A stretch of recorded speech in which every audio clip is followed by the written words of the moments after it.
give it a crack. That's all I have to say. Don't worry about the outcome of or a job or how much money it makes, how much this. Give it a crack. If it's something you want to try, give it a crack because you don't know where it'll take. The things you enjoy the most will take you the furthest in life.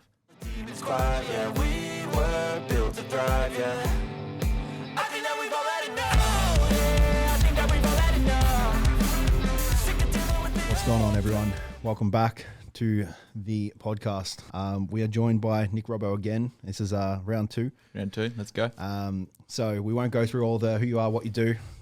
We have covered that. If you don't know it, go back, listen to the first version of this. Yep. And but we've got a co-host here again, Paddy Russell. Hello. Just down in his water. And we're going to dive into some cool topics here and like try and relate this back a little bit today to like just how you can tackle the daily problems that come up in life. How you can go through, navigate through real shit. Like all I ever do is try and talk about things that aren't discussed. So it's just another thing, especially for blokes, that we're going to cover and go over, and hopefully someone can get something out of it. Excellent, man. Before we get started, I want to draw a little bit of attention to your jumper. Tell me about it. It says, it's okay not to be okay. This is actually a fucking comfy jumper. I got t-shirts, I got hoodies, and I just got around their brand, It's Okay Not to Be Okay, on Instagram because I saw a mate had a sticker on the back of his car, and I bought a sticker, a couple beanies, and they sent them out. I shared something about it, and they're like, well, we've got a bit of a following, yada, yada, and I just didn't ever ask for anything free or anything. They sent me out a few things, and I just love what they do. I've never asked for anything, oh, can you send me out this and I'll post this. They've just been really good to me, sent me out things, and I just really love the brand and what they're doing. And I think it's quite powerful for a bloke like me, like mullet, moustache, a bit rough around the edges looking, to then wear something that says it's okay not to be okay. I don't know, try to set that example for other guys. Like, oh yeah, hang on, if he's wearing that, then it's okay. So yeah, I like to wear it and rep it. And what does that message mean to you? Like brand aside, what does the message mean to you? That it's so okay not to be okay. It just is what it says. It's okay not to be okay, because I feel like that's an issue that so many people face, that it isn't okay to be okay, when more of us aren't okay at times and are okay, and it's just frowned upon because it's not talked about. Yeah. And yeah. I think there's like, in the last couple of years, there's been, I think, a bit more of a movement to being, I think there's even something called like OK Day, where it's like you just... Are you okay day? Are you okay day, yeah. So like that's become a little bit more of a, I guess, mainstream media thing that's there, but what the message to me when I read that is like it's a daily. Doesn't need to be, you don't need to wait for, it's kind of like the whole analogy of Mother's Day. You don't need to wait to celebrate your mother for like a specific day. It should be fucking every day. I don't have a problem with Are You Okay Day, because they are expanding and doing more things around other parts of the year, but I do have somewhat of an issue, because that's the one day that everyone comes out of the woodworks to share something on their story, do things. And so if everyone's doing that one day, yeah, there's all hype around it, but what happens in a week's time or a week before? It's all forgotten about. Where's your contribution? You're in the shadow mental health supporter when everyone else does it and it's popular. Yeah. But where are you when people need it that isn't popular, isn't the cool thing to do? Do you think there's a larger scale problem there, like just outside of just being okay, but like every other issue in regards to like what's going on in the world when it's popular? Yeah, fucking oath. To talk about. Yep. What's the term for it? I think it's called slacktivism. Is that you bring it up on one day and then you kind of just forget about it. It is. What? Slacktivism. I've never even heard of that. Yeah, I have read this. And I think it was like I was reading up about it, or someone said something about it, and it's all sorts of things going on in the world, and people jump on the bandwagon to show their support when it's, I don't know, convenient. It's a cool thing to do. Yeah, and it's vulnerable to show a mental health post or whatever it might be. And so to do that when no one else is doing it, people are worried to do it. But when no one else is doing it is frankly when everyone else needs to see it. So yeah, that's just my opinion on that. Yeah. Okay, cool. So I'm going to let you take the reins today, right? Because I feel like last episode I was firing questions at you and really kind of drive the conversation in the direction that we took it. Yeah. But where do you want to go first? And let's start off with like your opinion of what some of these topics are. I've never actually done this. So we've done like 27 episodes of Like to Bloke, and Josh is like he's essentially the host. Yeah. That's how we started from the start, and he, I don't know, fires me up, gets me asking things. Yeah. So no, shit, fuck now. No. So where do you want to start? Like I like the sorry bit.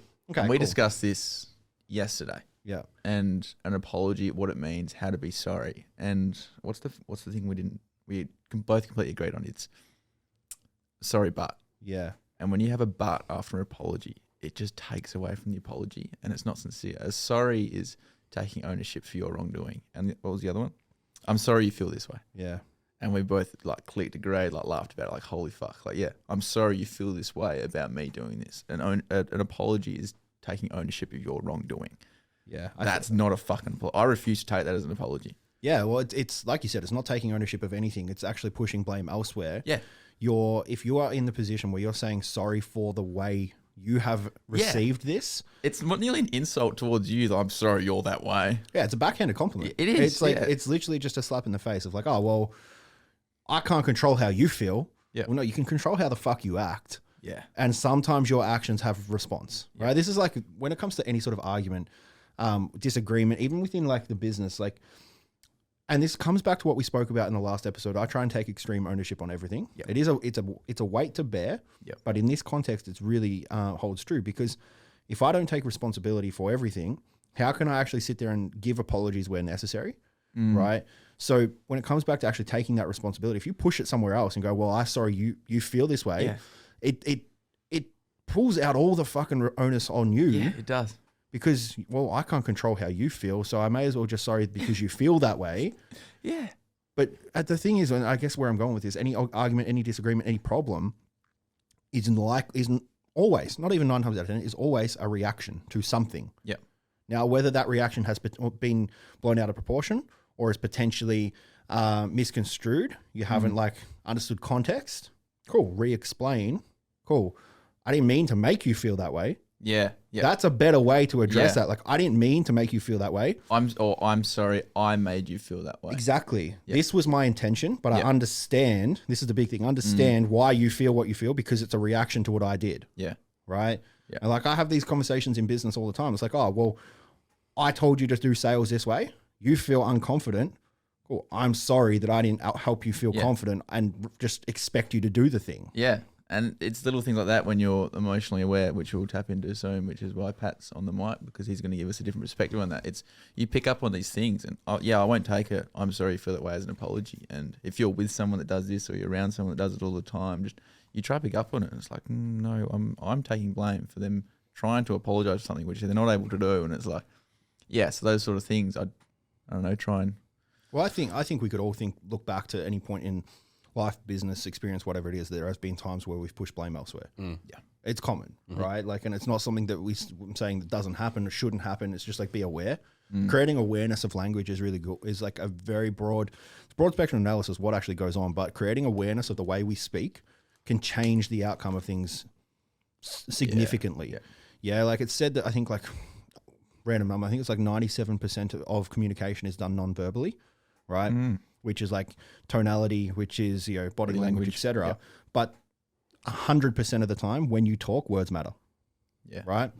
So like, yes, you can communicate and convey a lot of information by not saying anything, but 100% of the time that you say stuff, the words have weight.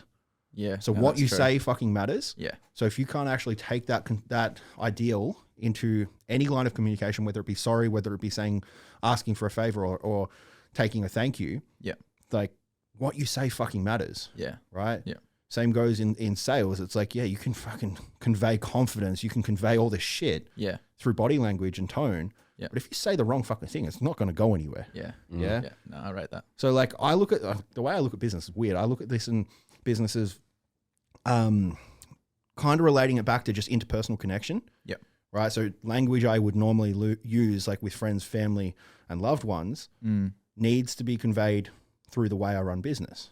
And that just comes from awareness, talking to people and noticing that, there was once a time that I always used to apologize, but apologize in a way that was never taking ownership of the problem. Yeah. It was just, you just said it. Yeah. I think just diffuse an argument. It's it's just say like, sorry. Well, that's a whole nother conversation, man. We'll talk about that when we talk about relationships. Well, let's go there now. It's like, that's not even just relationships, bro. It's in day to day. If you spend all of your time saying sorry, there's something very wrong. Okay. When your apology loses weight, Yep. right, it starts to lose meaning. So if all you do is spend all of your time, whether it be apologizing in a poor way of communication by not taking responsibility, or actually saying it in a right way but only apologizing just to diffuse a situation, how much does it really mean? Because like I went through a phase where I was like, I said sorry for fucking everything, right? to the point where it was purely to reduce conflict. It was purely to, I guess, reduce anxiety on my end. Yeah. It was escapism, whatever it was. Apologies no longer were a thing that I actually said that was genuine. They came with a self-serving like process to get out of something that was uncomfortable. Yeah, yeah. And as you said, the more there is of something, the less it's worth. Yep. There's less $100 bills and $5 bills. Is why $100 bills worth more. Yep. It's like when the Roaring '20s and there was a recession, all that whatnot. You ended up wiping your bum with money because they just printed money. Yeah. Because it was cost more to buy toilet paper. So the more there is of something, the less it's worth. So the more you spit out sorries, the less they're worth. So yeah, no. I think that can probably be said for most things when it comes to communication. Like if you're always the person that says thank you, like how often, like I know it sounds weird, but thank yous is something that's so positive. But if you're the person that's always like thank you, thank you, thank you, over the top thank yous, it also becomes like it loses meaning. Like, are you grateful, or are you just saying it to sake of saying it? It just comes out second nature without even the thought process of being thankful of what you're thanking. Yeah. I guess I do that a lot. Yeah, I think. But do you feel like you've ever struggled with sorries? Not really. I don't like to say it too much. No, to say it and mean take it ownership of your wrongdoing. Ownership. I could. Maybe when I was younger. Yeah. But now I kind of have a better understanding of emotions and what that means. Yeah. And now when I think say it takes sorry, a I lot mean for it. you to say sorry, though. Yeah, it does. I think it takes like. Well, I mean, I'm right all the time. So No, like I think just from a work capacity, right? There's been like, let's say there's things that have gone wrong. It's probably only been in the last 6 months because one, I think you've now started to learn how I respond to conflict. I'm not someone that's going to get caught up on the problem if you just go, "Yep, it was my fault. Sorry, this is why." Yeah. But I think like there was a period of time where it had to get really wrong for you to be like, "Yes, my bad." Yeah. Where do you reckon that kind of did you notice that was an issue? change. Not then. Now I do though. Yeah. Now I notice that I say like it's not easier for me to say sorry because it's easier to get out of a situation. It's like cool. It's easier. Like I own my mistakes, and then I can just move forward because otherwise we'd just be going back and forth about whose fault it was the entire time. I used to do that a lot. Yeah. Even before I worked for you, it was easier just to push the blame somewhere else, and now I just take ownership of problems that I caused. Yeah. Why? More maturity. Yeah. Maybe. I don't really know. You feel better when you do it. You grow when you do it. Yeah. If you pass the blame, you don't grow from anything. You actually take backward steps. Yeah, exactly. And like being trying to think of the best way to put it. Like having that problem there would stress me out. Yep. But just owning that problem, then moving forward, being able to fix it, getting to a solution rather than just dwelling on the problem. Does that make sense? Yeah. Makes me feel less stressed. I feel like that's actually something that comes into play even when we talk about like overall mental health and well-being. If we are always sitting in our problem, it comes back to what we spoke about last episode of like sometimes a lot of people need the diagnosis to feel like they can fix the problem. Yep. Because it's like, okay, there's now a solution. Yep. So hey, like bring this full circle. How do we start to find solution faster other than just saying sorry? Yeah, take ownership. Actually, genuinely take ownership of what you've done. Reassess. Oh, hang on, I could have done this differently, and stop making the same mistake and then apologizing for it without a meaningful apology. If you keep making the same mistake, apologize. Your apology means jack shit. Because if you're sorry, you go back and go, I don't want to do that again. I'm going to do this different. Yeah, so you're more aware. Yeah, if you keep apologizing for the same thing, that's when you know you're not sorry. And for other people to be aware, they keep apologizing for this. They're not actually sorry. They're just saying to the future situation. Okay, so let's like a little bit of an open discussion here, trying to build out let's try and brainstorm a discussion or a framework for ownership. What does it look like to you individually? Accepting there's a problem and then trying to find active steps to solve that problem. Mm-hmm. I agree with that. Yeah. Anything to add? Like, let's go framework. Like, how do we get to that point? How do we accept there's a problem? If you acknowledge there's a problem. Yeah. You have to realize that the problem's actually there. It's there. You can't ignore it. You can't try and... In your own mind, the only person you're lying to is yourself. If you don't go, there's a problem here. I did this, and this. It's in your mind. No one else is comparing. No one else is judging. No one else is going to do anything. So it's up to you to admit, I did this wrong. And then you implement what you can, strategies, way I can do things different to make things better. I use a term a lot when it comes to taking ownership, making decisions in business, and it's applicable here. It's called an OODA loop. Mm-hmm. So observe, orient, decide, and act, right? If you can do that and put it on a loop and repeat, you're going to be a very good place to actually have good communication skills when it comes to taking ownership of your problem. Because observe the issue, orient, so sit in it, figure out where you're at, right? Figure out how you feel, Yeah, what's your emotional response to this? Like, are you emotionally fueled right now? Do you potentially need to go elsewhere, calm down, then reorient? Yeah. Right? Decide your course of action and then do it. Yeah. Yeah. And more often than not, that action is just going, cool. Hey, Sally, I did the thing. I understand how you feel. I'm going to go fix the thing. Yeah. Yeah. Like, and if you just continuously go through this loop, right? You're going to come back around to a point where it's like every time you get to a problem, it now becomes second nature to actually go, sweet, where's my point of concern? Where's my point of ownership? Yeah. Take responsibility for what's yours. And this is a bit off topic, but don't take false ownership, right? Yeah, I said last episode that extreme ownership, everything is your fault. Yeah. Right. But at some point that becomes toxic, because if you're taking responsibility for shit you had no control over, right, weight to bear is huge, but then also pressure to respond comes from nowhere, because there's no response. So, and this is where it's just like if we talk about, it kind of loops back into, and we'll dive into it a little bit here, like with toxic masculinity. There is an element of masculinity that requires you to have a fucking backbone. And this isn't just like with men, this is women as well. It goes both ways. At some point you need to hold your ground and go, no, I am responsible for this portion, but I am not responsible for this, and this. Yeah. And here is why. Yeah. Well, if you're going to stand up and say, I'm not responsible for this, and this, then that gives the other person an opportunity to grow. And if they're not going to accept their wrongdoing, then that's on them. That just shows their lack of maturity. If they can't go, okay, thank you for accepting what you've done wrong. Thank you for pointing out what I can work on and improve. And if they can't agree with that or see that themselves, that all that does is show their maturity.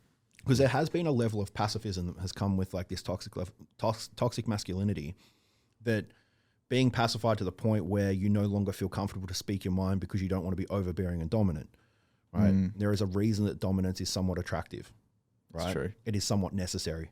Yeah. Right? It's, I spoke to Pat about this a couple of days ago, but dominance, like the ability to be calm, is nuanced, right?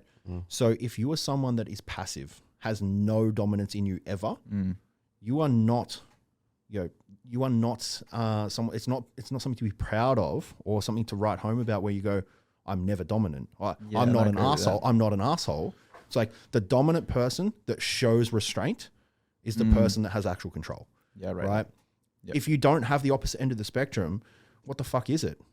Weakness. Yeah, that's true. Right? You're a walkover, as like a better term. Exactly. So like it's the extreme analogy of this is like, if I have the ability to beat the absolute fuck out of you, but I choose not to and talk about my issue, I'm the calm one. Yeah. Whereas if I'm just someone that's scared and will not bring up my issue and I have no ability to stand up for myself, I'm just passive. Yeah, no, I rate that. Yeah. And then that shows for you to have that ability and say no, it shows emotional maturity and awareness and control. Yeah. So all like characteristics that build a better, good person. Yeah. And look, a better person, a better you is better for everyone. Yeah. So like if your ability to actually stay sorry and own your responsibility, but also come back to the points where that part wasn't your fault. Yeah. And this just needs to be recommunicated, re-understood and given better context. Yeah. Because people can misunderstand shit. That's fine. Yeah. But if you sit there and go, well, you've misunderstood it, you're right. No. Re-explain. Yeah. Just because you're saying sorry does not mean you need to be the person that says everyone's always right and I'm always wrong. Yeah. Like that's not ownership. No. Yeah. Ownership is not just always conceding that everyone is on top of you or everyone has a better opinion. Because like, fuck, as the old saying goes, everyone's opinion is like an arsehole. We've all got one. Yeah. Doesn't mean it's fucking right all the time. Yeah. Yeah. And like actual having like a context to the situation is key. The context is key to any argument. If you can't provide context and actually re-explain where your point of direction is coming from or your point of opinion, what the fuck does it mean? Yeah, if you have an argument and then you just stop them and say, what's your point? What are you trying to get here? And they go, I don't know. You argue for the sake of arguing because you want to defend yourself. You need to take a look at yourself. How do you talk, like, let's talk arguments within like personal relationships, whether it be like romantic or friendship. How do you get to a point of resolution? I used to be really fiery. I used to be a hothead. I used to snap. I used to all this. And that's part of me being such an emotional person. I'm still the same person as that. I just redirect that emotion in other ways. I look at what I've done wrong, look what I can do better. I look at aspects that I'm not okay with. As soon as your voice gets raised, it's turns emotional and then it turns irrational, then it's not all within reason. No, nothing is solved within reason. I think emotionally, when it's yelling, it's in the moment, it's hated because you're not having level-headed thoughts. You're having emotional thoughts, and then you say things you don't mean. You say things you don't mean. You might be nasty. All these things, which is why I think in a moment of disagreement, you agreed. We have 5 minutes just to cool down and then come together, have a conversation, not an argument. I think there's beauty in that. The ability to walk away, but not walk away from the problem. Yeah. Yeah, because like, I don't know about you, I feel like it's a fucking big issue that I've faced in the past whenever things got hard, that people want to run away and exit the room and go, what? We can't fucking talk about this, avoid the problem. Yeah. I hate it. That's not it. Yeah. That's not it. Whereas, Pat, you talked about it yesterday where you're someone that wants to sort something out straight away. Well, I'm not the same as that. And so in your relationship with the loved one, you need to agree on that. You could be different people and you can meet in the middle, or if you are the same type of person in that aspect, then it's easier. Yeah. Because if you're someone that wants something sorted out straight away, you're with someone that wants something sorted out the next day, it's going to be difficult. So why do you think that you're not that person? Because of my level of emotion.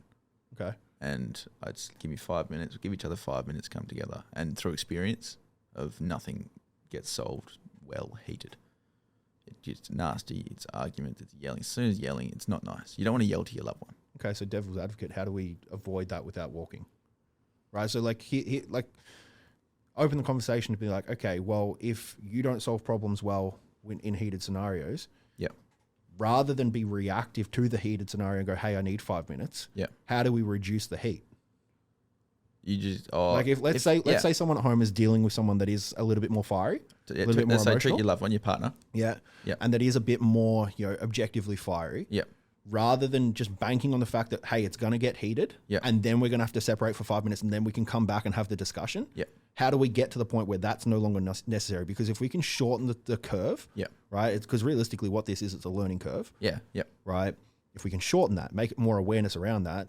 Right, and you can speak from experience. What would you respond well to that wouldn't require heat? You need to have a mature conversation when there's nothing, when you relax, when you're happy, no argument, anything. Okay, there's this problem was arisen last week. I'm not okay with this. Can we talk about it now and work out an approach to get through? And if they're a mature person that loves you and care about you and doesn't want to argue with you, they'll go, absolutely, I'd love to do that too. This is what we want to do. And just say, I can feel this is getting a bit heated. Can we turn it back a bit and just be honest with each other? You're in a conversation with them and they should understand, yes, this is getting heated. I don't want this to go in that direction. Do we need to talk about this? Is this really important? Is this an argument worth having? Is this a conversation we can keep level-headed? And then say that before things turn nasty. Why do things need to turn nasty? You shouldn't want to get nasty and heated and yell at your partner. And so it's recognize that before that's arise. So you don't need to go, I need 5 minutes to cool down. Don't want to have to cool down. You want it talked about, not argued about. So I know for myself, when these kind of conversations are positioned as a subjective feeling rather than objective fact, works really well. So for example, rather than being like, this is a fucking problem and getting like straight on the front foot, let's be on offensive. Right. Approaching the conversation with like, hey, I'm feeling a bit like, I'm feeling a bit upset about the situation. Because if you make it about, hey, this is how I feel, it's not about what you did. Right. People are going to be way more open because it's not like they're not, when you're on the offensive, someone else is on the defense straight away. So if you can allow this conversation, like it's like no one likes accepting responsibility. It's uncomfortable. It's uncomfortable, right? But when you've done it and you realize it and the growth that comes from it, you become more comfortable to do it. But uncomfort by definition, being uncomfortable is not something that's fun. Right, it's not enjoyable. Right, don't opt for it. So that's not going to be the first option. So if you can give someone the opportunity to not be on the defensive, and feel like that you're coming to them from a position of weakness. I know this sounds weird, right? But if you come from a position of weakness and by saying, I'm vulnerable, I feel like this, right? Can we talk about it? Even if it's because of the action. Hey, I feel a bit upset because you snapped at me yesterday and it really triggered me. Right. Rather than be like, you snapped at me and you're a fucking asshole. Yeah. What does that solve? Yeah, but like coming at someone with a bit more of a softer approach where you're a little bit more vulnerable. They're not going to be on the defensive like, I didn't mean to make you feel that way. Or maybe they're going to give you a bad apology. Oh, sorry you felt that way. But at least it opens the door to a conversation that's healthy. rather than straight away creating defense. If you start with fire in an argument, how many people are gonna? Well, that's the thing. People Not don't fire understand like that. It's such a simple analogy, but you look at any team, any sport. Anytime someone's on the offense, there's an equal and opposite defense. Yeah, that's true. Yeah. So if you go into any situation, whether it be a conversation with a loved one, a problem within your company, and you're like, fucking, this is the problem, rather than be like, hey, I feel like you're not committing. Yeah. Right. I feel like you're not fulfilling on the level of opportunity that you have. Right.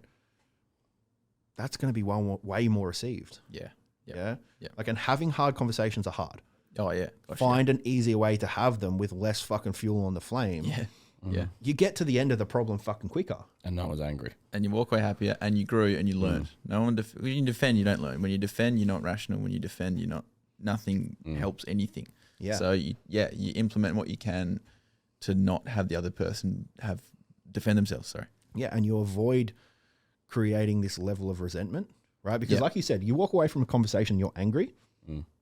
Anger leads to resentment, and it might be short-lived, but it also might be, unfortunately, something that you hold on to, right? I can give you an example when it comes to like a problem in a company. If I go in angry, that person leaves angry, and then they have like 12 things that they need to do in the next 24 hours for the company. Yeah. I know if I was in their seat, I'd be doing shit all, right? Fucking oath. I'm not going to walk away from the conversation that my boss, my manager's just had with me. If I'm angry at him, I'm not going to go do the things that are needed. I love this company. I really want to do things for him. Yeah. No. It's not going to happen. Same goes with a relationship. If you go through this process of like, I've just had this angry as fuck argument, your first response, and it is normal response, and people that say otherwise, they're lying. Fucking lies. They're fucking lying. Your normal response after an argument is not straight away change if you're still angry. Yeah. If you're still angry, you're thinking like, oh, they're a fuckhead. Yeah. They're annoying. Why is this an issue? Yeah. Yeah? Yeah. Whereas if you can have some sort of transformative growth conversation that's positive, Yeah. and that only comes from not being on the defense, you're going to be like, oh, there's a point here. There's a solution. If you ask your partner to take the rubbish out and then you come back and it's not taken out, you go, why the fuck do you take the rubbish out? Because then they'll give you reasons why they didn't take it out. If you said, I asked you nicely, why you haven't taken the rubbish out, or ask them why, is anything happening? Hey, I'm feeling a bit frustrated that you didn't take it out. Yeah. Or that one thing, that one phrase, I'm feeling insert emotion. Yeah. Right. Immediately breaks the creates consciousness in that thought process, and that person has to respond to your emotion and to how you feel. Yeah. And then they'll take the rubbish out, and then they'll acknowledge I don't want them to feel that way because I love them, and then they'll want to do other things to make up for it. So it's all depends on the approach and communication, which I think communication by far is the most important thing in everything you do with any relationship. Honesty and communication. This is a weird way to put it, right? So take this with a grain of salt. I read a book. It's called Art of War, right? Art of War essentially goes through, I can't remember his name. Sun Tzu. Sun Tzu, right? Some Japanese Japanese warlord, right? Yeah. And he goes through his strategies on how to win a war, right? It's highly strategical, right? But it is one of the most valuable books for life because you start to actually learn, and why I say take this with a grain of salt is you start to learn low grade, understandable manipulation. Right? Because if you look at people that are able to manipulate people, they're smart. Yeah. No one that manipulates is dumb. It's true. Right. It's true, actually. So what we need to do to actually have a healthy relationship is have some sort of healthy, responsive manipulation. Because if you can expect how someone's going to act or expect how someone's going to respond, you can tailor the way you approach that situation. Yeah. That's positive manipulation. And that, right? I think that kind of ties into emotional awareness. Yeah. It's positive manipulation, right? Now, not all forms of manipulation are bad. If I have a conversation with a staff member and I know that they're an emotional person, and I go into that heavily emotional, right? That's going to be for the worst of the company. It's going to be for the worst of the person, right? It's going to cause me more stress and I'm going to lose more sleep. Yep. So if I positively manipulate that situation and positively manipulate my own actions, knowing that they will respond or having a more calculated response, I'm going to go there. Yeah, fucking nice. Yeah. And it's same. So this all comes from like Art of War of just strategy and predicting the enemy, right? Yeah. And that's not to say that your partner or your whoever is your enemy, but they are on the opposite side. Their reaction could be. Yes. Yeah. So predicting the outcome is necessary. And that just comes with consciousness and a thought process goes, oh, well, if I know my partner's sensitive, right? I'm not going to be the one that's like, you're being irrational, fucking overreacting. Stop it. Yeah. Like, yeah. If you know, you signed up to a sensitive person. You know that. Yeah. Like, I'm going to write that one down. yeah. The thing is, like, you know what you're fucking in for. Yeah. If you're at a point, this is a fuck, man. If you're at a point where you're having an argument with a partner, you already knew who they were. Yeah. True. You're not at a point, like if there was a date one, and you're having an argument, you're just going to leave. Yeah, but you don't walk down the street and have random arguments with strangers, do you? No. So if you're getting into an argument with someone, you already know who you're dealing with. So you should be responsible for their reaction and know what potentially that their habits are and tailor your response that way. That's a good point. That's a fucking good point. Because like Shit, yeah. no one's getting into an argument that I fucking don't know. Yeah, that's true. Yeah. And the only time it happens, we are fucking reactive as shit. It's very emotional. Yeah? Someone comes up to you that you don't know and they're hitting you with badass fucking comments and they're like yelling at you. You dent someone's car and they're fucking going nuts. Yeah. Your only option is to be just as reactive. Yeah. It's normal. Yeah. like And then protective the mechanism. people, and then the people that are more level-headed, more mature, will just stand there and go, okay, whatever, you had a shit day, whatever. Yeah. I'm not going to let you ruin my day. And Yeah. that shows a strong person. 100%. The less reactive person is the stronger person. Yeah, but you're the only reason you know that is because you know that this person's potentially had a bad day. You've got the consciousness to think of how they feel. Yeah. Yeah. Same goes in a relationship. You should have the consciousness to know how they fucking feel. Yeah. Or how they will react. Yeah. Are they a sensitive person? Are they a supportive person? Are they someone that's avoidant? Are they fucking anxious? Whatever it is, you already fucking know. Yeah. You should. You should. And that's why I think communication is really important. If you're someone who's got traits or things that might come out, you know they're going to come out in a few months, or in these situations they'll come out at the start. Hey, I'm like this in these situations. Just let you know. Sometimes I'm like this. It helps me when I do this. They should be absolutely. Yeah. Is there anything I can do different, or do you want me to react in a certain way or not a certain way? Obviously, not having control over you and how you react, but things you should or shouldn't say. And it's all comes down to honesty and communication in a relationship with your partner, relationship with business relationship, any relationship. And this isn't to say that there's a script in how you should respond. Yeah. Like you're not trying to, because then that's control. Yeah, you're not trying to say, hey, if you only do this, I will be fine. Yeah. And anything outside of that, like, fuck you. Yeah. Like, no. It's like you're just making people aware that you potentially have these problems, right? And owning your problems, this is where, like, if you know your problems, man, like, you can be the most confident motherfucker in the world, right? You know, we said the word before, but, right? Yeah. Sorry, but, right? How about if you get on the first date and you go, hey, I'm a bit fiery, right? I get a bit reactive, right? And I am a bit clingy. I'd leave. But, right? But, yeah, and you follow it with... We love red flags. You follow it. No, you follow it because they already know their problems. They're aware of their red flags and they're pointing them out to you. Rather than you find them out, you go, hey, these are my problems, but I will care for you and I will listen to you and I will be the best person in bed ever. Yeah. That now becomes believable because you own your bullshit. That's true. I rate that. Yeah. So when it comes to like venturing into a new relationship, right? And I want to preface this. This goes for personal relationship, goes with friendship, goes with family, goes with business. Yeah. When we say relationship, it covers all bases of relationships. You venture into anything new and you own your bullshit. Everything that comes after that's positive is now looked at through a fucking microscope. It's believable. It's there. It's front runs. I think it's admirable as well. Yeah. If you can meet someone straight up or go into a job first time, just be honest and open. Yeah. If I was a boss, I'm like, fuck, this is wicked. Well, dude, I did an interview like a couple of weeks ago. Yeah. And it's standard interview question, but it's fucking worked so well. It's like, why are you not right for this job? Why are you not right? I don't care why you're right, because you're just going to tell me all the fucking great shit. Yeah. Yeah? Why are you not good? Because we all have flaws. We all have issues. If you either say them or you don't, you've still got them. Yeah. And what I want to know, the person that I work with, right? 9 times out of 10, I'm going to hire on character, not skill set. I can teach skill set. Yeah. So I want to know that if I can sit in a room with you and I give you feedback that's negative, you can take it. Yeah. Or you're coming to me with feedback going like, hey, I need help here. I need training. I need direction. Yeah. You can't have that unless you're aware. Yeah. So if someone comes to me and I'm like thinking to hire them and I go, why are you not right for the job? And they go, I'm amazing. I go, you're lying. You're a fucking liar. Fuck off. Yeah.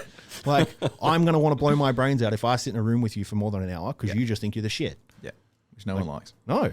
I don't think I'm the shit. I got shit to work on. Oh, fucking oath. But it's like, the more you can own that, the more you can move forward. Yep. Yeah. So like, this is something that for you, Pat, you've taken on very well in this role, is like your ability to be like aware of the situation and own your problem, own your fault. Like you come to me now and go, hey, I need help here and here. I need help with my time management. I need help with my schedule. Rather than it becoming a problem, you highlight the problem before it's an issue. There's a difference between problem and issue, yeah? Yep. Right? Yep. You highlight the problem, right? So same goes in a relationship. Hey, I need a bit of help with communication. So how do you communicate? Yeah. Let's talk about it. Yeah. Highlight the problem, get to before it becomes an issue and solve it. Yeah, shit, yeah. Yeah? It goes for everything. And then the same with insecurities as well. Voice your insecurities in relationships first. Yeah. I'm not insecure about it, but I sometimes need reassurance. If my partner would go out, all I need is the odd message every hour and a half. Hey, love you. It was still okay. Yeah. Because of things that happened in my past, but I'm not going to have a crack at them for not messaging me without me telling them things that happened in my past. I'm not taking it out on you, but I would like for you, if you could please, just message me every hour and a half. Hey, Nick, love you. Everything's going okay. It takes 5 seconds. Do you think, yes, it does take 5 seconds, but do you think that's something that's, if they do not do, even though that if they become aware of it, do you think that's an issue? If they know how I feel about it, things have happened in my past, that's a small compromise they are willing to make for me, and they choose not to do it knowing that's how I feel about it. I think that's an issue. Do you think I think that's a two-sided coin. Do you think there's a point where you also need to take responsibility for the past? Yeah. Well, not so much responsibility, but ownership. Yeah. Like it happened. Yeah. Right. And it's not this person's This problem. this person I'm in a relationship now has got nothing to do with that person. This happened in that relationship. Yeah. And then to start off with, or first couple of years, or first whatever, it's just like, just a little bit of... Yeah, there's a teething process. Yeah, Yeah, yeah. 100%.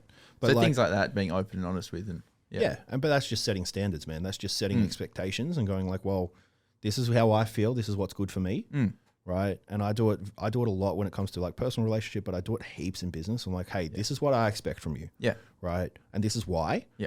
So don't be surprised if you don't do this and this, and I'm not going to be too happy about it.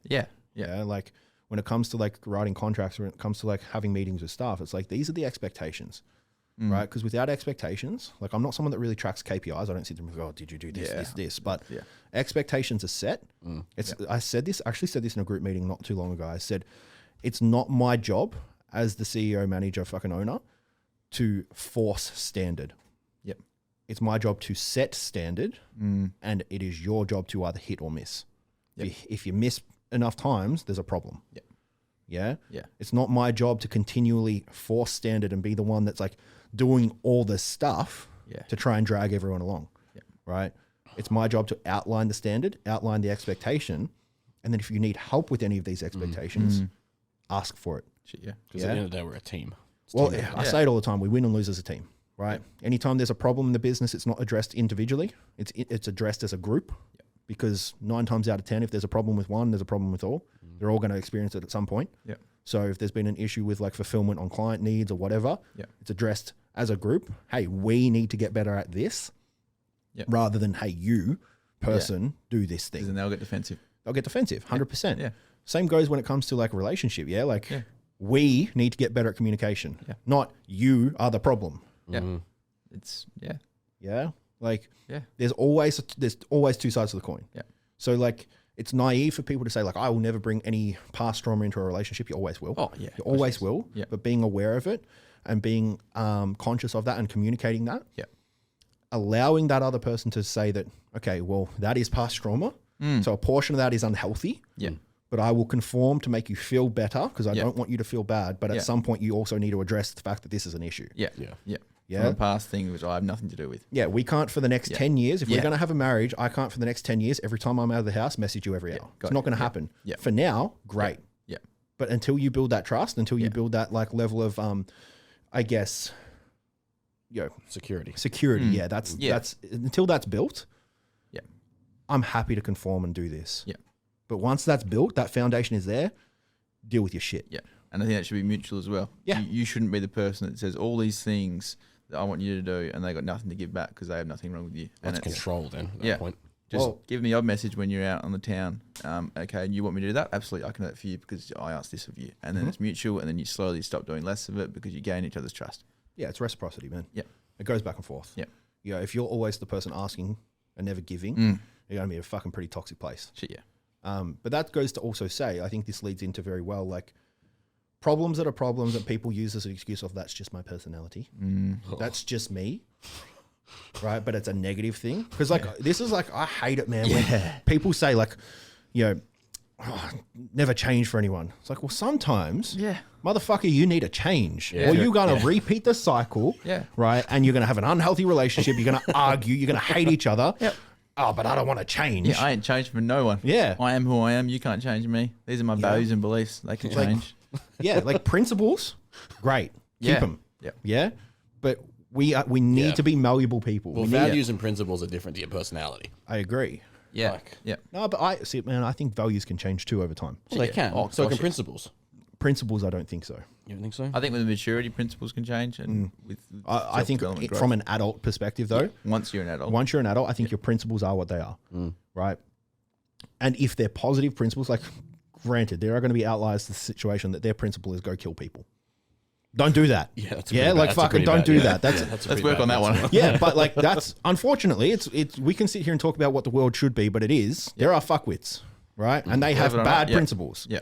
Yeah, like objectively bad principles. Not talking to you, right? Yeah, go to jail. Yeah, the Yeah, if you're people listening, I'm talking to you. not talking to you, yeah. But like most of the time when it comes to adult conversations, adult relationships, adult everything, Yeah. principles are set in stone. Yeah. Yeah. And it's up to the person that you're with to objectively define whether those principles align with theirs. Yeah. Not whether they're wrong or right. Yeah. Right? Principles are going to stay what they are. Like, if you're in an early relationship, you spend a lot of time together, you'll gauge someone's principles pretty quickly. Yeah. Yeah.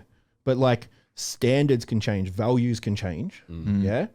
But I think the core principle is it makes who you are. Yeah. Right? Now, that doesn't mean that those principles can be manifested in different ways. There are less toxic ways to do that. And those actions need to change. Yeah. Right? But the alignment to the principle won't. Right? So I guess this is me saying don't think that you can go into any situation that you can change someone's principles. You can change the action. Yeah. Yeah. If principles don't align, it ain't it. Yeah. Like, because Yeah, you're going to be fighting an uphill battle. Yeah. Pushing shit uphill and it's not going to work. Yeah, Yeah. Like especially if like you're talking an adult relationship where these principles have been ingrained into them through Years and like years and years and years and years. habit, epigenetics, fucking exposure, trauma. Yep. Right? These principles are there. Yeah. And we talk about people having walls. You're going to be chipping away at this fucking Berlin Wall with a bloody chisel. Yeah. Yeah? Gosh, yeah. It's not going to work. That's true. Yeah. So like actions, right? I hate when people say like, "Oh, I'm not going to change." It's like, you know, shit changes. Yeah. Like I'd want to change. yeah. It's not just about growth. Can we change for the worst? Fucking oath. Yeah. Which you don't want to do. Yeah, but but again, it happens. People change for the worse all the time, right? Like I think I said it on our last episode, or it was in the car. I don't know. It's all meshed We had together, such big conversations. right? But like money, right? People say that like money changes people. I believe that money gives people a louder microphone, Yeah. a louder voice, most of the time. Yeah. So as in like they were always that person, but money and like Most of the time, key, right? I think most of the time it will give you a louder voice and express your positives and lots of negatives as well. just It's like amplifies it just amplifies them, right? Is that money or is that like fame? Because you can have a lot of money and like I know a lot of people that have a lot of money, but kind of just they don't have big Instagram followings or big social media followings. They're just people. Yeah, but humble people. it still gave them a louder voice. Money every day, bro, it is an amplifier, right? Whether they are a social media fame, right? If you have more money, you can then have a larger impact here. You can talk to more people. It opens you up to more. Yeah, I suppose. But as far as like your core values, right? The people that are objectively positive and impacting the world positively with lots and lots of money, that was always there. Yeah. The North Star was to influence other people. The North Star was not to buy insert X. Right. Yeah, Lambo, Gucci bag, fucking whatever. And I think if that changes, if you do end up doing that, it just shows weak character. Yeah, so that's what I mean by most of the time. Yeah. Right? Most of the time it will just show your voice. Right? So if you're the person that ends up to be a dumb fuck and like an asshole when you've got lots of money, that was there most of the time. But to your point, people can change for the worst. Right? Where it is such an extreme. Not that they become a bad person, but they become a weaker person. I would say both go hand in hand. Okay. I think masculinity and strength, and this is not, I don't use the word masculinity for men, right? It's funny, right? We talk about like, Well, men can be feminine. well, women they be masculine. can, but it's not often looked at, right? I'll happily admit I've got such a big feminine side. Yeah, me too. Yeah, it doesn't bother me. 100%. Yeah. Man, I'm the first guy to admit, like, I'm happy to sit at home, watch a rom-com, watch a romance, fuck and chuck on some fucking candles, and I'm sweet. I literally love candles. I have 3 candles in my room alone. Mate, I reckon I literally sent him a video not too long ago, like probably a month ago, right? So I've not been in this house of mine all that long. Yeah. I was like, I'm going to have a fucking bath. Yeah, bath. I was going to say bath's a big thing. Yeah. And me in a normal human bath, don't work, right? Won't work. Like, you're talking a 6'2" fucking pretty wide human. Behemoth. It doesn't fit. It doesn't work. But I've sent him a video and I'm sitting in this bath, like my shoulders are out of the bath. I'm curled over and there's fucking 3 candles and I'm like, still relaxed. Still relaxed, brother. Still relaxed. Right? But my point to that, right? When I say strength, right? If you look at like changing character, bad person, weakness, I think weakness comes with bad, right? Because masculinity, right, is something that can be embodied by women and men, right? And it's to be honest, it's what a lot of women want. They want to be viewed as more masculine, right? Well, they don't manly and masculine are two different things. Agree, right? But most women don't want to be just viewed as feminine because feminine, unfortunately, has this negative connotation of like you're weak. Yeah. Right? You're a walkover, you're weak. Yeah. So you do as most you're told. Yeah. Exactly. Most women, I think all women at some point are striving for a certain level of masculinity. I've never. But how often do you see men strive for a level of femininity? Yeah. Doesn't happen. Which, in my opinion, makes a better bloke. I agree. Yeah. Right? Because it makes you more open. It makes you more aware. More vulnerable, more, you grow more. If you're just masculinity macho, you're not open to growth. You're a brick wall. I agree.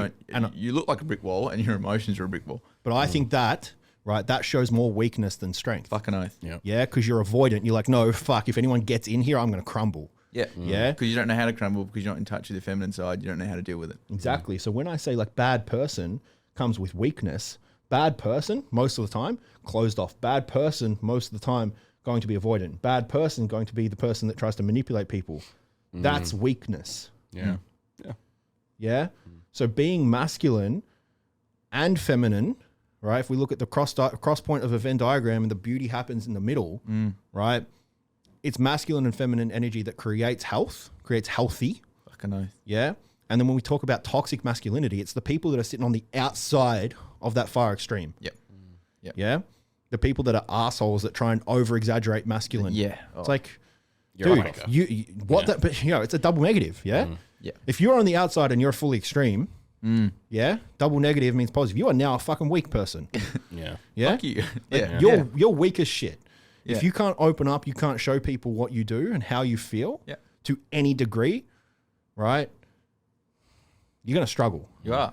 Vulnerability, man, like, fuck, I'm going to rant on this. Vulnerability has opened me more doors than masculinity and fucking force ever has. Well, I'm here today because of vulnerability. Yep. You messaged me to come out here because of vulnerability. I have 30,000 followers on Instagram because of vulnerability. Man, I look at any dollar that has hit the account through Lionstone, right, comes full circle back to places where I've had conversations, not where I'm yelling at my team, right, where I'm saying, hey, I need your help. Yep. You guys need to do this thing because it means this, and I can't do it alone. Yeah. Right? We have this problem that I can't solve, and I'm losing sleep over, and I'm stressed as shit. I need your help. Yep. Team bands together, shit gets done. Yep. Every single time, and it's not to say that, like, again, it's the gardener in a fucking war or a warrior in a garden conversation. The ability to be strong is still necessary. Yep. Right? You'd rather have the access to strength than not at all. So there are still times where the team needs to get shit needs to get done, and they need to be told very much so, like, this is let's go. Let's go. Yeah. Right? You didn't do the thing, do the fucking thing. Yeah. Yeah? But most of the time when it comes to actual dollars made, vulnerability. Yep. Yeah, because aggression, this is one thing, aggression is coming from a point of fear. Yep. Every time that I've had to be aggressive with the team, every time that I've had to be aggressive in a relationship, and I say the term aggressive as far as just like yell or whatever, it's coming from a place of fear. There's always an underlying emotion. Anger is classed as a secondary emotion. There's always an emotion before anger. Yeah. It's you're upset, you're scared, you're all these things, and you ignore them, and it comes out as fear because you won't admit to them, because you might not be in touch with your feminine side, you might not like being vulnerable. Yeah. And so you skip all that, go straight to anger. So if we talk about like actual monetary value, man, every time anger has been a portion of a tonality when it comes to getting a message across, it is because we have either hit a negative cash flow, right?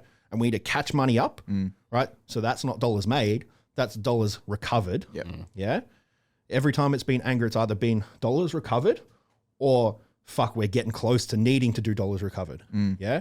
But every dollar made actual for progression and profit has come from this thing means lots to me, right? This is my baby. This is my business. I believe you have this potential. I believe you have this potential. I believe as a team, we will go far. Because I'll be honest, I could get to the place, I could get to the destination faster on my own. Because I can rely on only my work ethic. I can rely only on what I'm responsible for. And I know that I can pack a shit things in the sack and I can carry it. But I know that there's going to be, I'll get to the place and it'll be fine. Right? What's the saying? Yeah. You say If you want to go far, go together. If you want to go fast, go alone. Yeah. So I could get to a destination a lot faster on my own because I wouldn't have to worry about other people's problems. Right. But if I want to go further, I want to take this to a place where it becomes something that I am unbelievably, unquestionably proud of. Right. Together. Other people. You need to go together. Same goes like happy relationship that lasts the distance of 60 years of marriage. It's never one-sided. No. It can't be. It literally can't be. There's no way. So it's understanding there's two sides of the coin and it's the push and pull. You know, the dichotomy of a relationship, the dichotomy of any progression is team. It's like, how do we find this midpoint? Because there's always going to be this push and pull. It's never going to go. Oh, shit. Right? Like, and if anyone thinks that like the problems that their 80-year-old grandparents have are no different to yours or are indifferent, you're wrong. They've just gotten better and more efficient. You know, I spoke about before that learning curve. They've reduced the learning curve. They've just had experience and time to reduce that learning curve, but the problems are still there. They just learn to deal with them. And that, it covers everything we pretty much... They either learn to deal with them or they just don't care enough at the age of 80. They're just like, fucking whatever. Oh, no, you do that. That's fine. That's cool. It's like, but it's so fucking prominent when it comes to everything we do, friendships, relationships, business. Like, understand, one, people's reactions, and two, how you can then tailor your response or your responsibility in their action. And understand that it's like... avoid defense. That's probably like that whole rant is avoid defense. Probably one of the biggest topics of this podcast so far would be how to avoid defense and have just progressive growth conversations with people. And that's, How you managed to tie that back in there was incredible. Not your first rodeo. Not my first rodeo. Right. Dolly. All right, man. I think so. That's a pretty fucking big chat, bro. Is there anything there that you want to add? Because I think we covered all of that there. I really Dealing like with failure. We haven't done that before we go to that. Actually, what I was meant to say at the start, you said last episode where I often refer back to comments or things for affirmation from other people, and I was in the car. I don't know. If it was on the. No, it was on the podcast. I'm pretty sure. It's all kind of fucking. It up the whole fucking somewhere. time. And I felt really good about looking back at... No, it was when I was flicking through my notes. Yes, And I was like, this is sick. I say these things. And you're like, why the fuck don't you read over that? Why don't you go look at that more? So this morning, went up to the top of the hotel, went up, fucking freezing. Like, writing down all this stuff. I wrote out my 3 things I'm grateful for. I wrote Lauren, who I'm here on the trip with, who I appreciate our friendship. I wrote you for inviting me out here. I'm grateful for that. And the third one was, I don't know, something basic. And then I wrote this affirmation of, I'm doing really well. I've got out of this hurdle. I should be so proud of myself. I always refer to myself as, mate, you're doing really well, mate. You're doing all this. Because it's just positive affirmation. And that is so much more powerful than any type of affirmation coming from someone else through another platform. Yeah. To be honest with yourself and be proud of yourself and talk to yourself in a positive tone will always be far superior to anything coming from someone else. And you said that's the first time you've journaled in a while, yeah? Yeah. How much better do you feel today? Yeah, just writing it out and then reading over it, walk back into the hotel. It's like, fucking oath, I'm doing well. I've done really well to get out of the hole I've got out of. Yeah. I didn't rely on a comment that I have to go find that someone else said because I'm just reading that. Usually it goes one ear out the other. I don't have genuine belief in that comment based off who I am as a person and my confidence in believing other people that I'm good and worthy. But to have written down myself and say, I'm doing really well. Yeah, I'm taking great steps forward. Yeah, living in 24-hour blocks. I'm doing really well with that. Keep doing that, mate. And it's, that positive affirmation. You've actually just sparked a thought that I forgot that I did for a while. Haven't done it in a long time. Similar to journaling, but I've got there'd be a couple hundred videos on my phone of me leaving messages to my future self. Yeah. Right. And I'll be honest, when I first started doing it, it was I can one day mash this together for a video and show people the journey. Right. But what it was really for was like, I know that there would be a time in my life where I need to be told like, it's going to be fine. Yeah. And like, you just got through this thing or you're struggling. So one that comes to mind is like a few months ago where this facility was getting pretty real. Yeah. Right. And I'd done probably the first time in a very long time, I'd done the full 24 hours of no sleep, worked, right? I got to the end of it and I was like, I am fucking gassed, right? Spent. And I was walking out of here. So this place wasn't kitted out, right? But I was walking out and I looked around and I was like, fuck, I have a place that all of this work is actually going towards, but none of it's here yet. I can't feel it. None of it feels real. Yep. And I broke down, man. Like there's been many nights where I've been in this place, just happy tears, sad tears, whatever it is, right? Yep. And I pulled out my phone, right? And I actually recorded myself being like, this fucking sucks. Yep. I'm at the hardest point in my life. I've just done the hardest 24 hours of work that I've ever had to do to try and get everything like lined up, to get all of the things, all the logistics sorted, to get people, to make sure the team's still doing what they're doing, right? And I was sitting there, man, and I was like, I was just literally tears streaming down my face. And I said at the end, I go, one day and I was talking to myself, you are going to watch this and you are going to laugh because it was all fucking worth it. Yeah. Yeah. One day you're going to look back at this. When you said that. Yeah. Yeah. Like one day you're going to look back at this and and I said it, had tears still come down my eyes. One day you're going to look back at this video and you will laugh at how emotional you were and how hard it felt, because every problem that has come since was so much fucking harder. And guess what? You're still fucking here. Yeah. Yeah. And I can picture it. And it's all those things, because it comes from me. Right now, I feel like I could run through a wall. Yeah. Right. It's so your inner self-worth from talking to yourself, positive affirmation, all built inside, will always be far superior to an external whatever it is. Yeah. Even if it's a minor in comparison to the external, what you create inside you will be far superior. I think that loops us very well into like dealing with failure. Yeah. Because if you can't accept it yourself, you ain't going to deal with it. Yeah. Yeah. How have you dealt with it? Like, you've had some pretty big moments, man. Like, we've not really put it out there publicly. You've had some moments pre-coming into here that your back was up against the wall. Pre-coming into Lionstone, back was against the wall. How have I dealt with failure? I want to talk about some of the things that you feel like have been the biggest failures. And I say failure lightly. I will add, I say failure lightly because they've led you to a point where you feel where I am today. Yeah. And so, like, I guess they were more lessons than they were failures. Like, not being able to pay rent at the gym was probably a big one. Yep. Firstly, let's paint the picture, man. How did that kind of come about? Because I feel like without the picture, honestly, I feel like without the picture, this has no gravity. This is a. I haven't talking about this story in a long time, but so one, it was probably back to me being young and just not really caring. And I think in one day, I went from having, I don't know, like 25 clients to 6. Yep. All in one day. They all talk about that from a cash flow perspective. What does that mean? Oh, that went from like maybe $1,600 a week, rent being $300, down to like $180, maybe a little bit more a week. Yeah. And like being locked in a contract and having to pay money each week and not being able to pay that. My little camera. Oh, sorry. Was one scary. Yep. I had people to rely on to help, but I think it just taught me. Did you feel comfortable asking for that help? Fuck no. No. Why? Because I saw it as weakness. Okay. As opposed to not being able to fix the problem myself, I had to go rely on someone else to fix the problem for me. Did you rely on them or get their assistance? Yeah. Which one? No, there's one of the two. Rely or sorry. Get their assistance? I got their assistance, and then I ended up fixing the problem by actually just going back to work and doing the work that I needed to do. So you didn't rely on them, so it wasn't weak? No, you were human and asked for help for someone else? Yeah, I realize that now. I think I was, probably like 17, 18 at the time. Yeah. I was pretty young, so I didn't have the emotional maturity to understand the difference between the two. The second one, probably big one, being COVID, and then just completely losing business altogether. Yep. And then having to rely on government payments to pay shit. That was... So that's reliance. Again, I don't think that was necessarily failure either, because that was totally out of my control in terms of gyms being shut. But you going to say something? No, I'm just like, that just kind of like thinking out loud. That's reliance. That's not asking for help. You weren't given an option, but someone had to come save you. Well, you helped. Yeah. Again, having reliance doesn't show weakness. There were variables you had no control over in that situation. Do you think that holds true for all situations? That reliance, if you have to rely, hang on, let me reframe that.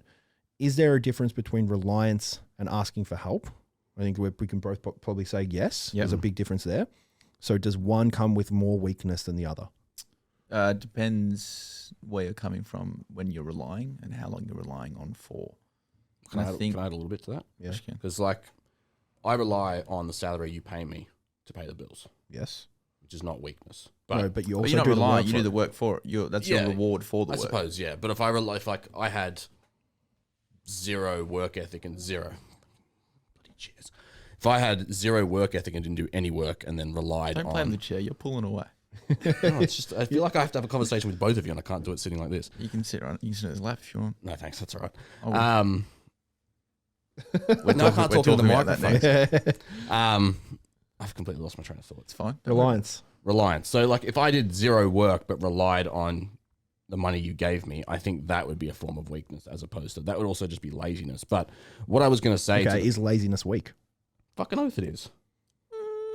Well, I don't think it'd be weakness. That was a good noise.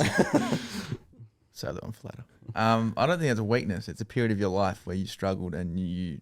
What if you're always lazy but and you have no intention to change that laziness? That's yeah.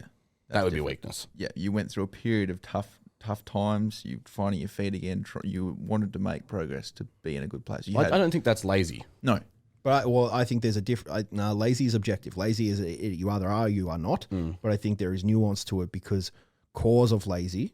If you had no choice in what has caused laziness, what the causation was, like if you are depressed and you are now as a result lazy, it's true. that is not weak. If you are lazy by choice, weak. Yeah. So yeah, if you said you're lazy, you don't do anything. I know I wasn't lazy. Spending 3 weeks in bed, getting up to piss and shit and have a shower. Not even shower some days. Yeah. That's not lazy. Yeah, but it portrays laziness. Yeah. Yeah, like they are different. It was not a choice. Yeah. So you were not lazy. Yeah. But objectively, you were lazy. Does that Yeah, make no, sense? that makes sense. It's Yeah. what we discussed in the podcast. It's like same as being selfish and self-care. Yeah. You saying no to somebody to do your own thing isn't selfish. You need that for self-care. Yeah. That's you need to prioritize yourself at times and say no to other people, and it's not selfish. You're practicing self-care, which you need to do. Yes, which is So- selfless. Yeah. Yeah. So the same as laziness. It's no, it's not selfish to say no to you. It's what I need to do for self-care. Yeah, I agree. So coming back to reliance then, is reliance weak? Comes down to the situation. Okay. Expand. What do you mean? The situation. Well, You- no, because like what he had there with government payments, right? In COVID, I'm going to play devil's advocate and say that's weak. Because I could have pivoted and changed. you done could have something else. pivoted, you Yeah. could have done something. Business aspect, yes. But if my job was if I worked a regular 9 to 5 and I didn't have any business skills, it'd be totally different. Okay. But then that's, Okay, no, I'm going to stand firm on it because no, I agree with you there now. Yeah, because even if you didn't have business skills, go get them. that's up yeah? to you. That's up to you. That's your decision. Even if you don't have business skills, do you need business skills to go deliver Uber? You've got every person that's stuck in their house and unable to leave, and Uber would have made bank in COVID. Go drive an Uber. Do you need a skill set? There's always the opportunity, and Right? yeah. Like if you don't have capital, if you don't have money to go buy, I don't know, whatever, and like sell it, right? What can you sell? Time. Go pick up rubbish. Go clean a toilet. there will always be the opportunity, and I think suppose, yeah. there's So two- I would say that reliance is weak. Mm. I don't Yeah. think it is up for Well, there's two aspects I like to look at things. It's everything happens for a reason, which I will implement in times for things that give me peace of mind, and I don't rely on that. But then there's also if it's meant to be, it's up to me. I like that one. If it's going to happen, it's up to me. I'm not going to sit on everything happens for a reason. I'm just going to sit in my bed. This happened because of this. Something will happen. You turn around and go, no. If it's meant to be, it's up to me. yeah. So you can then you choose. It's not just believing in one, not the other. It's Because I think full reliance is no choice, right? So if we look at like an extreme version of reliance, it's a child, right? Yeah. An infant has no choice, right, to be reliant, which means by definition they are weak. Yeah, Right? it's true. Yeah. yeah, because you know nothing. Yeah. If you have, grow, if you know have, how, you if, get strength. exactly. If We're you have all no born weak. ability, Yeah. if you have no ability to choose, Yep. that's reliance. Yep. Right. In your situation, you had ability to choose. You had ability to be critical and go, okay, I can take the government money, right? And that I'm going to say that was weak, right? I can take it. And even if like you look, I talk to business owners all the time. You had a large business and it failed and you had no ability to pivot online and you took government payments. Cool. For how long? Yeah. like it doesn't take long to pivot. You can pivot overnight. In a world that we live in, and this is where instant gratification is actually great, we have the capacity, availability, and potential to earn money at will. Yeah. Right? Do you know how much money is made by doing online surveys? A lot. Fucking millions. Are they like right? the ones you just fill out? Yeah, like online surveys is a business where if you have like, where do you think people get information from? Where do you think studies get information from? Like, oh, we selected a body of people. Easiest way to do that is go, cool, body of people, fill out this survey. What's the response? You can get paid for that. Yeah. It's not the most thrilling job, but at the end of the day, it's cash flow. reliant. Yeah. It's not even a job. That's a hobby you get paid for. Yeah. Right. But it's like, we all have the same hours. I know this sounds cliche. We all have the same hours. And if your choice is to take government money, that is a form of weakness. Your choice, and this sounds harsh, but it even holds true for people that have, say, injuries or disability claim. They are objectively weaker. Right? Yeah, black and white. It's fact. Yeah. They are. It's objective. Without being insulting. No, it's like, that's just how it I'm is. not saying that's a bad thing. Yeah. It's just they are objectively weaker. Yeah. And if that's your option, right, and you have to take government money, if you've got 4 kids and you're taking government money because of like child payments, it's like you're objectively weaker because you don't have the time to go give to a workforce. Yeah. You're reliant. So a level of reliance, and it's going to be on a scale. The more reliant, the more weak. And you use the extreme version of that as a child. So we mentioned child having no control over anything you do, you're weak. I think that implements the exact same as an adult in their emotion. If you have no control over emotion, you're weak. Yeah. If you have no control over the way you react things, if you hear something, you get fire, your toxic masculinity comes out, you're like, fight me, bro. You're weak as piss. Yeah. If you have no control over your emotion. Yeah. I think toxic masculinity, just to, I guess, flesh out a thought here. Other end of that perspective as well is that we can't show any masculinity because if anything that is masculine is viewed as toxic, you just don't. Yeah. Right. So toxic masculinity has brought in so much bad shit on both ends of the spectrum. Yeah. So people are overly aggressive and it's toxic as fuck. Yeah. And people are passive because they're avoidant of masculinity. So they're scared they'll get ridiculed or something. Yeah. Like I think, who was it? I think Joe Rogan said like strong men create bad times and weak men create bad times and bad times create strong men. Yeah. So it loops. Yeah. So weak times, bad times are going to create strong people. Yeah. And strong people, unfortunately, eventually create bad times. Yeah. Look at all wars. They're all going to be from aggression. They're all going to be from a place of offense. Yeah. Wars don't start in defense. That's true. Yeah. Very true. So it's like there is a level that's too far.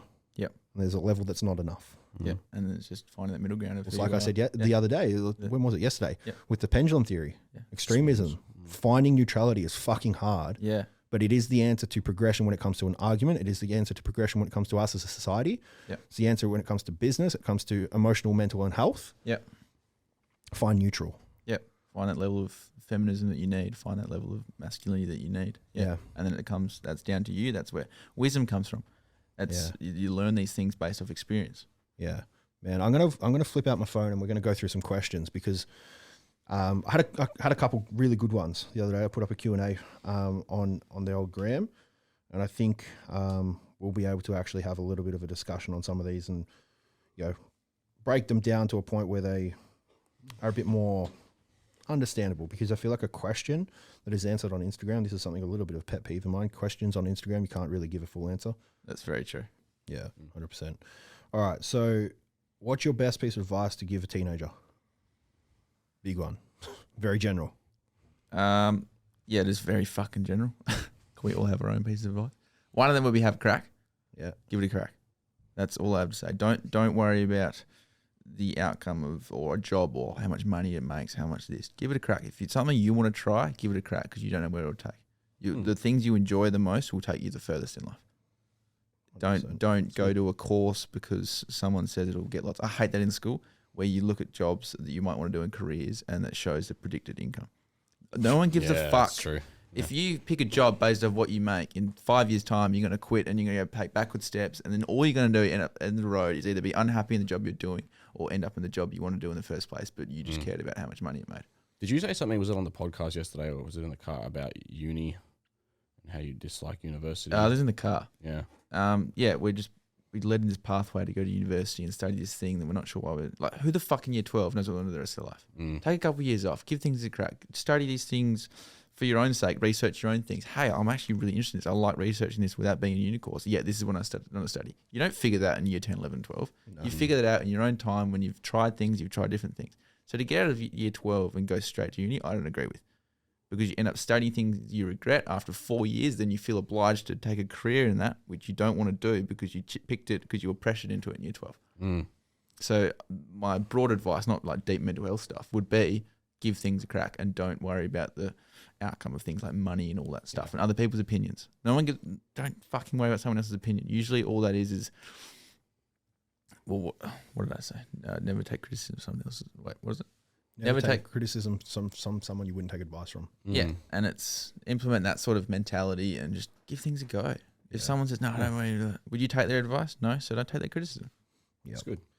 How do you talk to your significant other about your mental health struggles when they've not experienced them themselves and don't understand? I find this really difficult for not myself, but for other people, if you were struggling with mental health with someone who has no idea about mental health.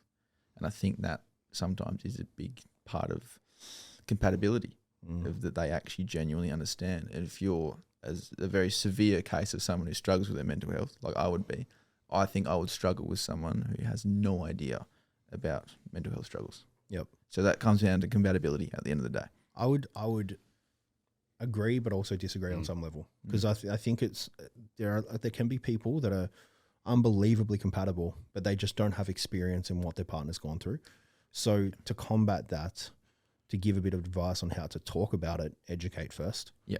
Go down the road of like, hey, I struggle with, let's say it's this thing. Let's say it's like anxiety, right? Here's 4 podcasts that are going to help you understand what anxiety is, how it works, what my triggers are, right? So you go do the research as a person. Let's say you're the person struggling. Go do the research and find easy things for this person to actually understand. Yeah. And knowing your partner is going to be the best part of this. If they're a visual learner, if they're an auditory learner, whatever it is, find things that are coming from a point of authority that's not you. Because if you explain it to them, all you can give them is your subjective feel. Yeah. Right? And the thing is with feelings, people that haven't experienced certain feelings don't understand them. Yeah, that's right. Whereas if you can give them objectivity and go, here's the information, they can conform and they can create their own feeling to that information. Yeah. Like a tangible example. Yeah. And it's a tangible example that's not emotional, right? Because like you being the person that struggles with mental health or has your own personal issues, every conversation you have about it will be fueled with emotion. Yeah. So you need to get someone else to educate. Yeah. Starts with education. Yeah. Yeah. And then it's going to go down into creating like some sort of like inclusiveness through the heart, and they're going to start to feel involved. They're going to have an emotional response. Yeah. Start with the brain. Yeah, and if that person loves and cares about you, they will also want to do their own research to learn about how your mind operates, essentially, because they don't understand. Exactly, but you need to open up that rabbit hole. Yeah, right? So it is basically being as honest as you can and showing that vulnerability. Vulnerability takes you so fucking far. Yeah, as we've discussed. I think in this case, vulnerability is the second course of action, though, right? Because if you're super vulnerable and you've got someone, this is like high end, like extreme example, but someone that's had zero struggles. Someone's had zero experience with, like, say, anxiety or depression. Yeah. The level of, if you show vulnerability, they're going to look at this and go, this doesn't even, like, I don't understand why you're emotional. Yeah. Like vulnerability is an emotion, right? It's an emotionally fueled, action. Yeah. So if you're coming out to me like, cool, I'm really vulnerable. I feel fucking horrible all the time. I don't want to get out of bed. And this is how it feels for me. Yeah.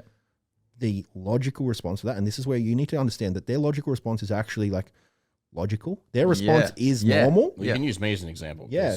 This is why you might up. Yeah. Like when you've gone through experience where someone's told you, hey, I'm a really anxious person, you go, well, just don't be. Yeah. Because I would never say that to someone. No, but that's your thought process. Yeah? I can be empathetic, but not understand. Yep. Yes.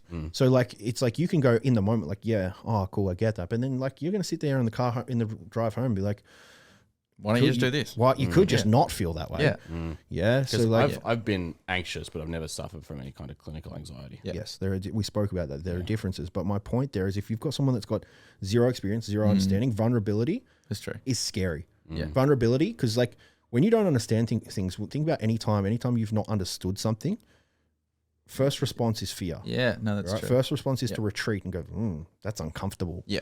Right. So I don't think vulnerability is the first point of call. I think just like getting them to understand the issue. Yeah. So that when you do present vulnerability, they can actually meet you with empathy. Yeah. Rather than just like some sort of like logical thought process. That's Because true. like logic is great, but when it's like in an emotional conversation, logic's annoying as fuck. Yeah, yeah. It's like, fuck up with your logic. Let me tell you how I feel. Yeah, like I'm just anxious. Like it's okay, cool. I could do this and this and this, but I am fucking anxious. Yeah. So I don't know. I don't want to know what I could do and what the fucking path forward is. It's not always about the solution. Sometimes it's just about being heard. Yeah. So know that like your partner Yeah. doesn't know that yet. Yeah. So they need to understand. So rather than go full in for the jugular and go, understand my problems. This is my problems. Yeah. Here I am. And this is where unfortunately people want to be met where they are. Yeah. Right? Yep.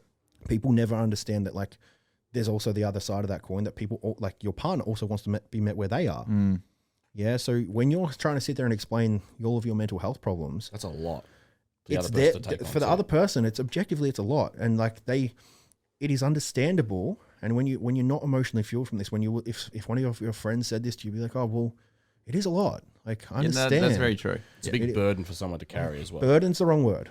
Burden's the wrong word because burden creates a negative connotation. And then you don't want to talk about it because Correct. then you say, yeah. So burden's the wrong word. It's like people From two people that have struggled with mental health and will do, burden is a word we don't like to associate with what we go through because then we don't want to share it. Yeah.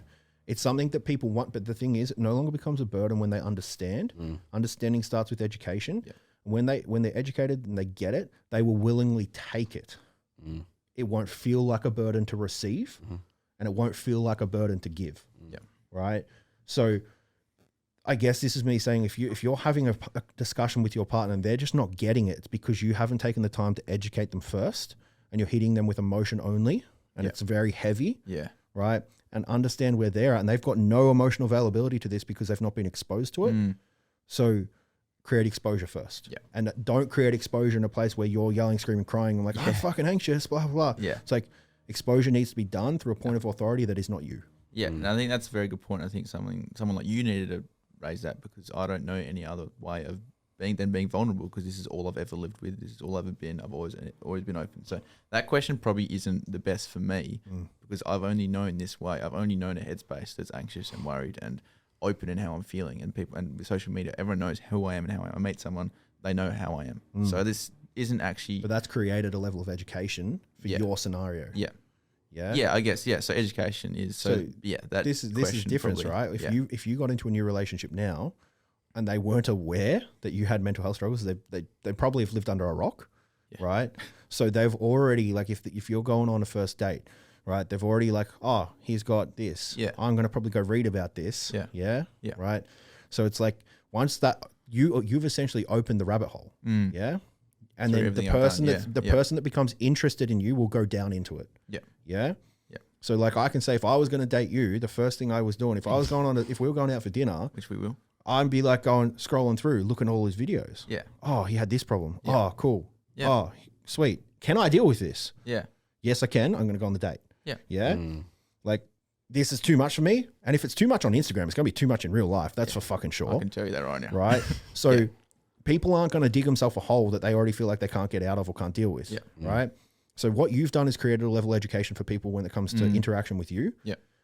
Most people don't have the luxury of having the ability to be vulnerable online, or they do have the ability, they don't have the willingness. Yeah. Right.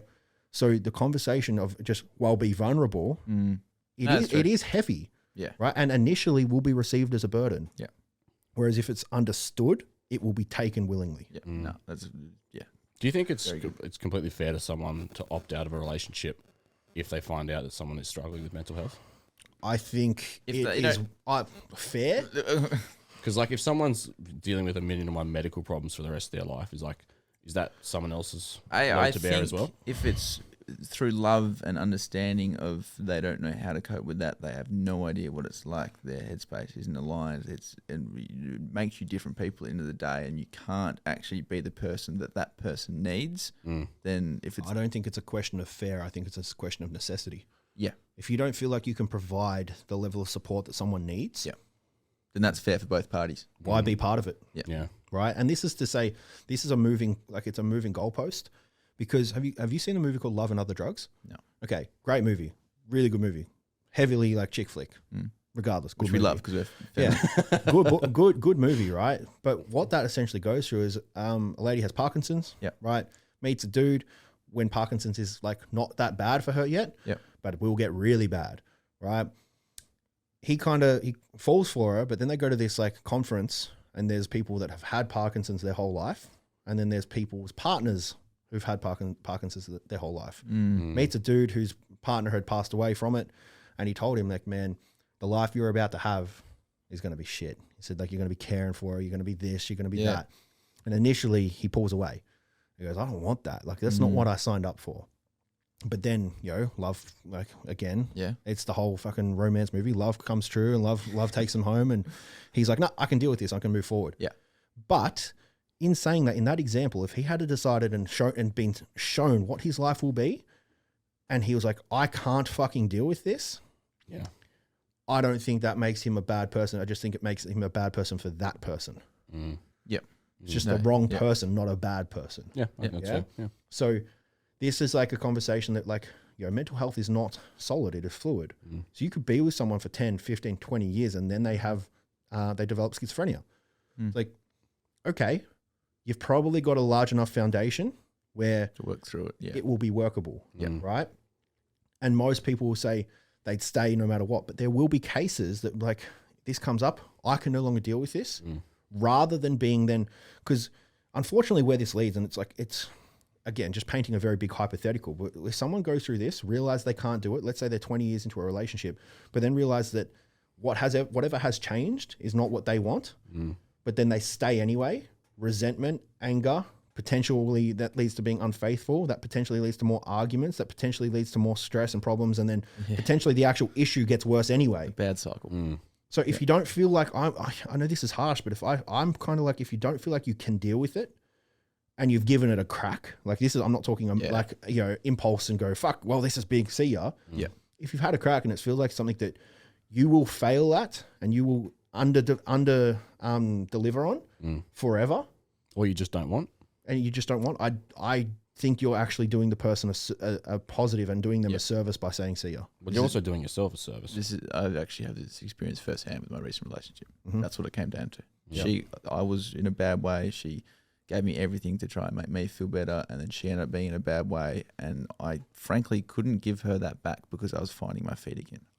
I couldn't. You had your own demons. I had an empty cup, and I couldn't give her back when mine was empty, and I needed to find my feet again. I wasn't being selfish. I was being fair for both of us, because we would just keep going back and forth. Your cup's empty, fill mine up. Your cup's empty, fill mine up. And we needed to split to have that time to sort ourselves out. So in that situation as well, you need to prioritize yourself, because you don't have the strength to be there for that person, because you need to build your own strength up again. Man, I can speak to this as well. Like, I've been in a relationship where looking back at very clearly should have ended far earlier, right? Hindsight's 2020. Hindsight is 2020, right? However, what that created was more problems. Like, had that relationship ended 9-10 months earlier, when it was very clear that the feelings were very much more one-sided, and those toxic traits started to come up, had it ended there, I wouldn't have got to a point of being panic attack and anxiety attacks. So like, that was time wasted. I don't think any time's wasted. It's all lessons learned. Look, a lot. Yeah. I'm the person I am now from those anxiety attacks and whatnot. Yeah. But again, would I have preferred to have not gone through that and just be happy? Yes. Yeah. Would I have preferred to just know 10 months prior that this potentially isn't it, and I can go learn the lessons with someone that it is it for, right? Yeah. Like, I would have rather go through those transformative processes of lessons with someone that was going to be there. Yeah. Yep. Yeah. But I think more damage comes from sticking through something that you know is not what you want. I think it's, you try and be selfless, but I think in that regard, it's selfish to be selfish. Like be selfish to then eventually be selfless. Yeah. It's not just a linear progression. It goes up. It's slow. But I think, I don't think there should, easy said than done. There's going to be a shit ton of guilt in that if you feel like it's not what you signed up for. But I feel like that guilt should be managed. Yeah. Right. Yeah. How to pull yourself out of a hole and recreate positive habits. And probably another one that's similar. How do I gain the motivation to get things moving again after a bad time? Now, we actually have a podcast episode called How to Get Out of a Rut. And that's literally, we cover all those topics. So if this person listening wants to know, that's an hour-long episode of step-by-steps how to get out of a rut. I think the first one was identify what the situation is. Be honest with yourself. If you're not honest with yourself and what is causing the rut, you're never going to find the solution. Mm-hmm. So it's identify, be honest, make steps towards finding the solution, implement basic strategies, basic things, little goals you can do. It might be going for a walk around the block, taking your mind off things, and then resetting and all that types of stuff. So yeah, my best answer for that, it's an hour-long answer, is, I'm not trying to plug my own podcast, but no, plug away. Yeah, it's a whole episode called How to Get Out of a Rut on Bloke to Bloke. I think sum it up with what I said before was that OODA loop, right? Orient, observe, decide, and act. Yeah. As for motivation, I think motivation is a flawed concept. It exists, right? People say like, no, it's it's not motivation, it's consistency. It's like, no, motivation exists. Motivation is the fucking fuel on the fire. Motivation is the kindling. Motivation is the thing that gets moving. Yep. But it's a flawed concept because unfortunately we look at this as a loop of motivation causes action, and actions normally, and we have an attachment to action causing a result. Yeah. Right. So if you're only relying on motivation, unfortunately, the end of the chain is chinked. Yeah. Because you've got no results, because you're in a rut, you're in you're not moving, nothing's changing. And unfortunately, we see people go, okay, we have this large correlation that positive direction or positive action or things that are quote unquote should be being done. Yep. Right. Leads to outcome. Yep. Right. But it doesn't. Yep. It's like progress in any form is not linear. Whether it be interpersonal, whether it be emotional, whether it be fucking physically, right? Progress is not linear. So it's like, if you're only relying on that motivation to create the spark, great. But then what you need to do is create habits. It's habit formation, right? That then lead to positive potential growth and potential result later, right? And embody delayed gratification. Yeah. Like use your motivation, but don't try and get it back. Because if it's gone, the reason it's gone is because you've got no result. Nothing's changed. So to get kindling again is fucking impossible. Motivation's not going to be the thing that re-sparks it, right? Habits will. Habits will then lead to some form of motivation, and then motivation leads to action, and then eventually you get the result, but it will be delayed. No, I love that. Yeah. Man, they're the big ones. There are big questions. Big Qs. Any more on that? No. No, man. I think this has been huge. It's been a really good one, actually. I'm coming over your way in probably a month or so. So I reckon we'll try to fucking link up. We'll do another one. I'll come down to Perth for it. Yeah. And man, give everyone a little bit of a one last thing, plug for you, where you're at, what you do. On Instagram and TikTok, I like Instagram a whole lot more. I hate TikTok. _ Nick Rubbo, and I just do what I can to try and improve people's days at the end of the day. And Bloke to Bloke on Instagram and Spotify. And Apple Music, I think. I don't even know. Josh manages that stuff. Yeah. Excellent. And that's all I try to do is try and improve people's days where I can through sharing my experience of what I've been through. And I think if everyone did that where they could a little bit here and there, the world would just be a much more, I'm not going to say happier place, but more people would be more comfortable sharing how they feel. And all it requires is a little bit of vulnerability from you to help someone else. You don't know who's going to hear your vulnerability that needed to hear it. So if you've got something going on, you're a bit worried to tell someone, the person you tell might have actually really needed you to tell them for their sake, not yours. Yeah, so it's a gift. Yeah, it's a gift. Like we discussed. Anyway, thank you, mate. It's been an absolute pleasure. Thank you very much, Rhys and Pat. It's been Pearl. I'd love to come back sometime too. Hey, well, definitely. I think it's a necessity, and more so not even just from a podcast perspective. I think the discussions we've had, we've created. Like I feel like I've got a good friend now and a lifelong friend that I can actually talk to about anything that's there. So that's more valuable to me than any of that, which is awesome. Yeah. So I appreciate your time, bro. Unreal. Thank you. Thank you very much. See you guys.